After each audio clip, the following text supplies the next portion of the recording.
Hello, Gunpla modelers, and welcome to another episode of Big Rich and Noisy with his stupid voice.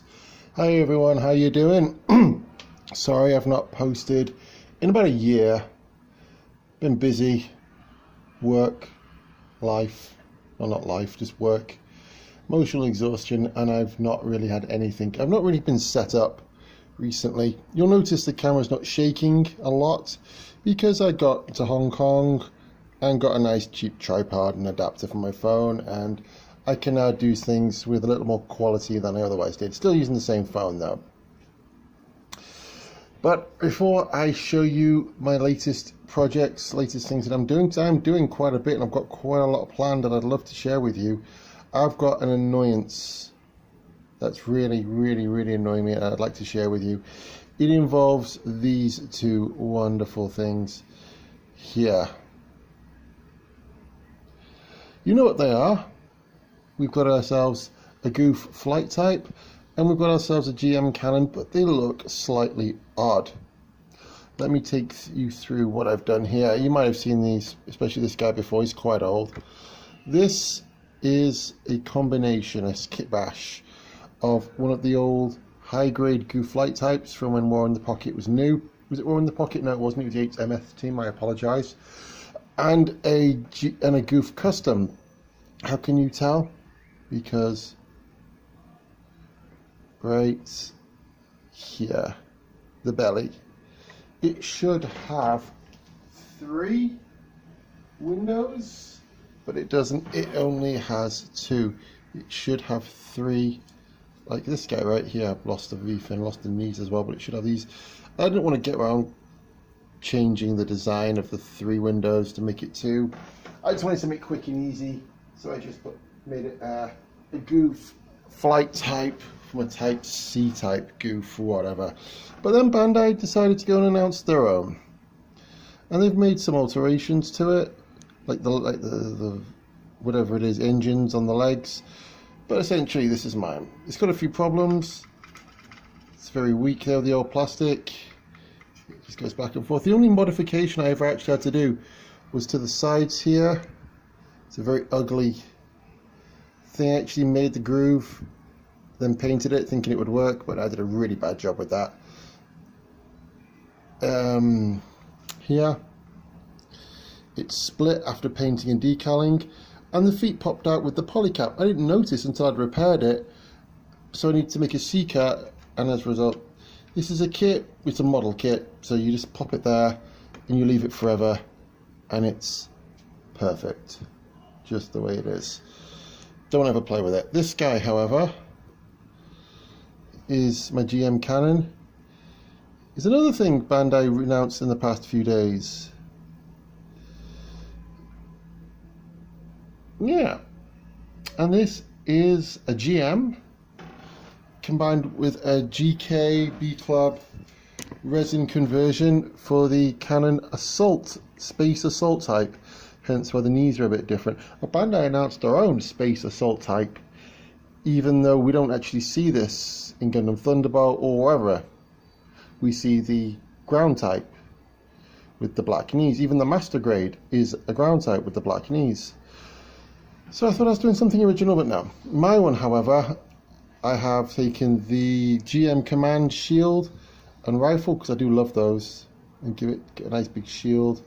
I've basically given it my own colour scheme, black ankles, and if you look really carefully, you'll see the shoulders are different colours, and I've also put the striping down it. I've been very heavily pigmented, and it's a bit beaten up. Turn around. See, the resin parts were the legs, the lower legs, the backpack. That's about it really. There was a bazooka rocket launcher thing with it, didn't use it. Some of those thrusters were resin, not a big resin kit, just a light little conversion kit. But yeah. That's these two. Now the other difference is, let me zoom out, is the Goof is all spray paints, whereas the GM it's all airbrushed. Do I have my airbrush here with me? I've got the box here. Because last video I posted, I was in Osaka, did a little tour of Japan, stayed there for a few months, didn't like it, came back to China. I thought, I'm going to make something of myself now. I'm not coming to leave, I'm coming to do stuff. So I got myself airbrush. I went through some crappy Chinese new airbrushes that cost no money. Do not buy cheap airbrushes. And they broke within seconds, as they tend to do. So I spent some money, approximately £70, 700 RMB, and got me a nice airbrush, and that's what I've been using. You see in the back, I've also built those two. 3 in fact. That's a Daiban Jester, by the way. It's not original, it's a knockoff, but that is an original Gundam Origin.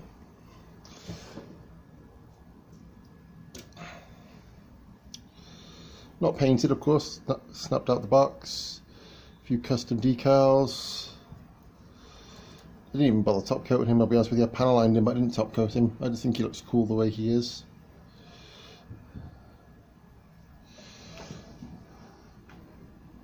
And when I was in Japan,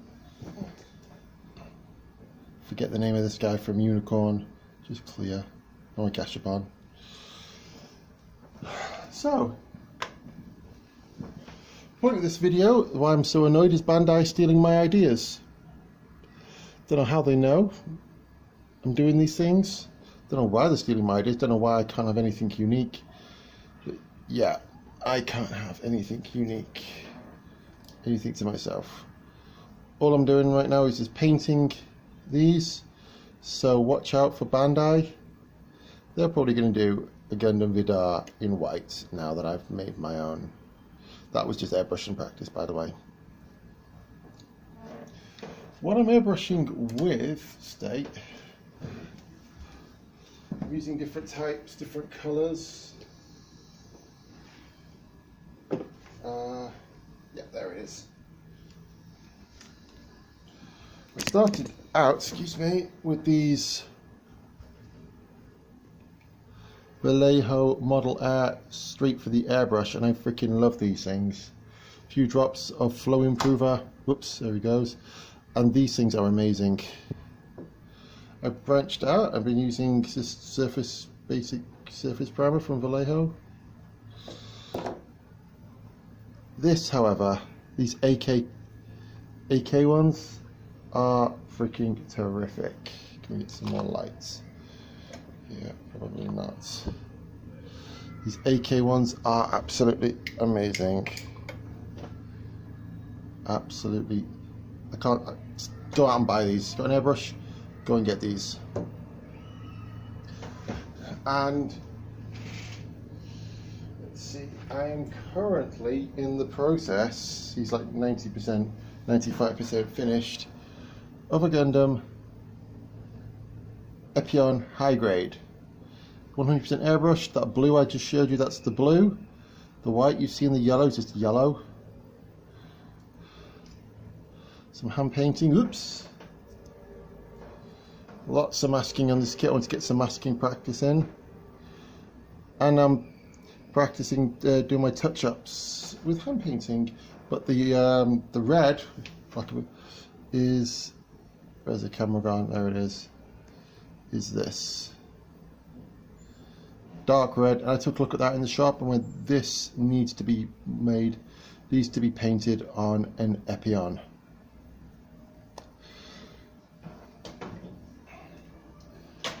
I'm going to leave this video here. I'm about to do a few more. Sorry to be spamming you, but I want to tell you about some upcoming projects that I have.